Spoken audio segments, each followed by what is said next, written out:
Evening കുട്ടികൾക്ക് സ്നാക്സിന് കഴിക്കാനായിട്ട് egg puffs ഉണ്ടാക്കി കൊടുക്കാൻ വിചാരിച്ചു. കുറച്ചും കൂടി ഹെൽത്തി ആയിട്ടിരിക്കാൻ ഗോതമ്പ് മാവിലാണ് ഉണ്ടാക്കിയെടുക്കുന്നത്. അതിനായിട്ട് ഗോതമ്പ് മാവിലേക്ക് ആവശ്യത്തിന് ഉപ്പും ചെറു ചൂടുവെള്ളവും ഒഴിച്ചിട്ട് ചപ്പാത്തിക്കൊക്കെ കുഴയ്ക്കുന്ന രീതിയിൽ കുഴച്ചെടുത്തിട്ടുണ്ട്.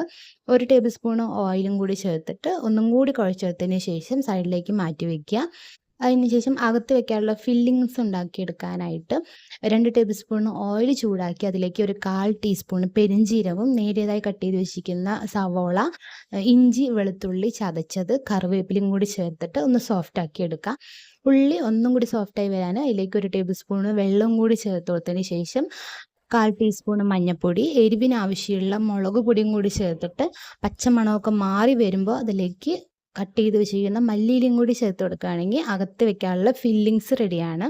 അപ്പോൾ അത് സൈഡിലേക്ക് മാറ്റി വെച്ചിട്ടുണ്ട്. ഇനി നമുക്ക് പപ്സ് വെക്കാനുള്ള ഷീറ്റ് റെഡിയാക്കി എടുക്കാം.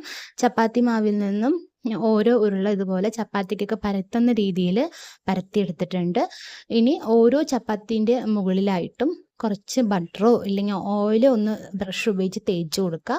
കുറച്ച് പൊടി ഒന്ന് ഡസ്റ്റ് ചെയ്ത് കൊടുത്തതിന് ശേഷം ഓരോന്നായിട്ട് ഇതുപോലെ മുകളിലായിട്ട് വെച്ച് കൊടുക്കുക. ഞാൻ വീഡിയോയിൽ കാണിക്കുന്നുണ്ട്. അതുപോലെ ഓരോന്നായിട്ട് ഇതുപോലെ വെച്ച് കൊടുത്തിട്ട് ഇതുപോലെ വലുതായിട്ട് ഒന്ന് പരത്തിയെടുത്തിട്ടുണ്ട്. പരത്തിയതിന് ശേഷം നമ്മളിതുപോലെ സ്ക്വയറായിട്ട് ഒന്ന് കട്ട് ചെയ്തെടുക്കുക. അപ്പോൾ ഇതുപോലെ എനിക്കൊരു 6 പീസ് ഞാൻ കട്ട് ചെയ്തെടുത്തിട്ടുണ്ട്. 3 എഗ്ഗാണ് ഞാൻ ബോയിൽ ചെയ്ത് കട്ട് ചെയ്ത് വെച്ചിട്ടുള്ളത്. അപ്പോൾ ഒരു 6 പപ്സ് പാറ്റീസ് റെഡിയാക്കി എടുത്തിട്ടുണ്ട്. ഇനി ഇതിന് മുകളിലായിട്ട് നമ്മൾ റെഡിയാക്കി വെച്ചിരിക്കുന്ന മസാല കുറച്ച് കുറച്ചായിട്ട് വെച്ച് കൊടുക്കുക. ഓരോ എഗ്ഗും കൂടി ബോയിൽ ചെയ്തത് കട്ട് ചെയ്തതും കൂടി വെച്ച് കൊടുത്തതിന് ശേഷം വീഡിയോയിൽ കാണിക്കുന്ന രീതിയിൽ 4 ഭാഗവും ഒന്ന് നനച്ച് കൊടുക്കണം. ബ്രഷ് ഉപയോഗിച്ചിട്ട് വാട്ടർ വെച്ചിട്ട് ഒന്ന് നനച്ച് കൊടുത്തതിന് ശേഷം നമ്മൾ പപ്സൊക്കെ ഫോൾഡ് ചെയ്യുന്നത് പോലെ ഫോൾഡ് ചെയ്തെടുക്കുക. അപ്പോൾ ഇതെല്ലാം ഒന്ന് റെഡിയാക്കിയതിന് ശേഷം എയർ ഫ്രൈ ചെയ്തെടുക്കുകയാണ് ചെയ്യുന്നത്. അപ്പോൾ ഓൾറെഡി ഞാനൊരു 2 minute air fryer pre heat ചെയ്ത് വെച്ചിട്ടുണ്ട്. അതാകുമ്പോൾ വേഗം തന്നെ റെഡിയായി കിട്ടിക്കോളും. അപ്പോൾ ഇത് ഓരോന്ന് നമുക്കൊന്ന് ഫോൾഡ് ചെയ്തെടുക്കാം. ആ ഗ്യാപ്പിൽ എയർ ഫ്രയർ ഒന്ന് പ്രീ ഹീറ്റ് ചെയ്യാനായിട്ട് വെച്ചിട്ടുണ്ട്.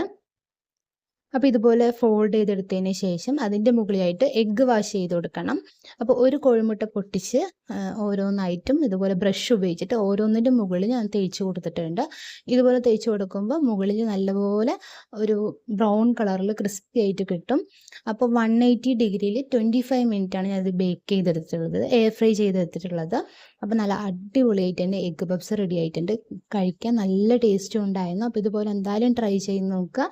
അപ്പം മൈദയിൽ ഉണ്ടാക്കി കഴിക്കുന്നതിനെക്കാട്ടും നല്ല കുറച്ചും കൂടി ഇതുപോലെ ഗോതമ്പ് മാവിലൊക്കെ ഉണ്ടാക്കി കുട്ടികൾക്ക് കഴിക്കാൻ കൊടുക്കുക. അപ്പോൾ ഇന്നത്തെ മിനി വ്ളോഗ് ഇത്ര തന്നെ ഉള്ളൂ. നാളെ കാണാം. Bye bye.